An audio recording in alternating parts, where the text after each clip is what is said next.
Auntie Claus, written and illustrated by Elise Primavera. Hey, warrior friends, we have officially turned the pages in our calendars to December, and that means that we are ready to start checking out Christmas books and we're ready to start reading Christmas books. And I always save my absolutely favorite Christmas story for second graders. I would like to share with you a story called Auntie Claus. The theme to this story is giving and receiving. Listen carefully, see if you can figure out who's giving, what are they giving, and who's receiving it. I hope you enjoy this one. It is one of my favorites. The Kringle family lived high atop the luxurious Bing Cherry Hotel in New York City, and they loved Christmas. They kept a Christmas tree up all year round. Mr. Kringle was president of the renowned Jingle Bell Bell Company, and Mrs. Kringle owned the fabulous Mistletoe to Nail Salon over on 56th and 5th. And they even named their younger son after you-know-who. Sophie and her little brother had everything, but if you asked, was it enough? No, they would say. Was it enough to have their own private soda fountain? No, they would shake their heads back and forth. Or clothes and books galore? No, no, no, they would scream. It had been suggested by their great aunt, Auntie Claus, that maybe Sophie and her little brother had too many presents. You can never have too many presents, sniffed Sophie. That's my motto. Yes, everyone in the Kringle family loved Christmas, but no one loved it more than Auntie Claus. Auntie Claus lived at the Bing as well, penthouse 25C, and every afternoon Sophie was summoned there for tea. Each day Auntie Claus would instruct Sophie on a different topic. One day it might be Christmas trees. Always pick a nice full one, darling, with springy needles. Another day, decorating. You must drape the garland, darling, one strand at a time. You must never throw it on. And after they finished tea, Auntie Claus would always close with these words of wisdom. And darling, always remember my first and final rule. Whether it's birthdays, Christmas, or Halloween, it is far better to give than to receive. Sophie wondered about her great aunt a lot. She was so mysterioso, Sophie thought. And it was true. There were many strange going-ons up in penthouse 25C. Most people considered Auntie Claus just another eccentric New Yorker. But Sophie knew there was more to her than met the eye. For instance, what was that diamond key that was always hung from a silver ribbon around her neck? Just a bit of costume jewelry, darling, her great aunt would say, and then quickly change the subject. And why did Auntie Claus leave every year right after Halloween and not return until Valentine's Day? Just a business trip, darling, and she would change the subject again. Where does she go? Sophie wanted to know. Well, once again it was Halloween, and Auntie Claus announced, "In 1 week I'm off on my annual business trip."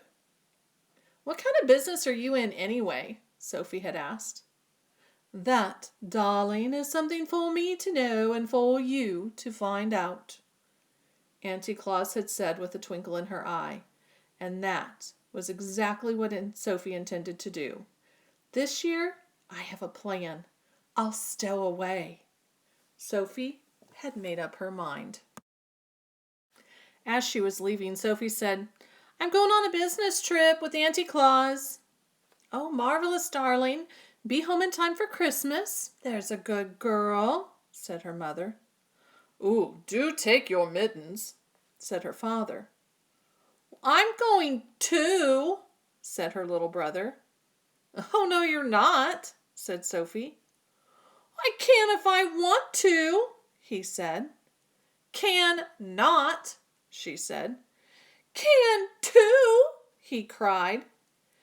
Can not, she yelled. Well,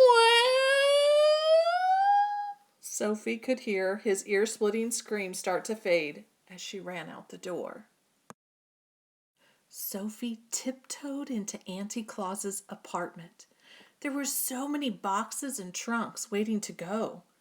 Choosing the largest, Sophie pushed aside the capes and furs and wiggled inside. Quietly, she made a little peephole in the cardboard so she could see everything that was going on. Auntie Claus entered the room. She removed the diamond key that hung from the ribbon around her neck. Next, she placed the key into the lock of the old elevator. The door slid open, the boxes and trunks were loaded, and the door slid shut. Vroom! The elevator shot up in the air and out into space. They were going up, up, up. Minutes and hours passed, and they were still going up. Sophie could feel it getting colder and colder. From the peephole, she could see stars zipping by. Or was that snow? She couldn't possibly be in New York any longer, she thought. The elevator landed with a thunk, tipping over Sophie's box. She could no longer see, but she thought she could hear cheers. The sound soon faded until all became completely silent. Thinking that it was safe, she climbed out of the box. Where am I? Sophie whispered. Aw, you must be the new elf, a little man said. That's it, said Sophie. I'm the new elf. Who are you? I am Mr. Pudding, he said. Oh dear, you're in violation of elf rule number 3. What do you mean? Sophie said indignantly. He pulled out a worn green and red book from his pocket. On the cover it read, Elf's Rules and Vital Information. He pointed to the section marked Dress Code. Sophie read it out loud. Always look neat. Always look snappy. A well-dressed elf always feels happy.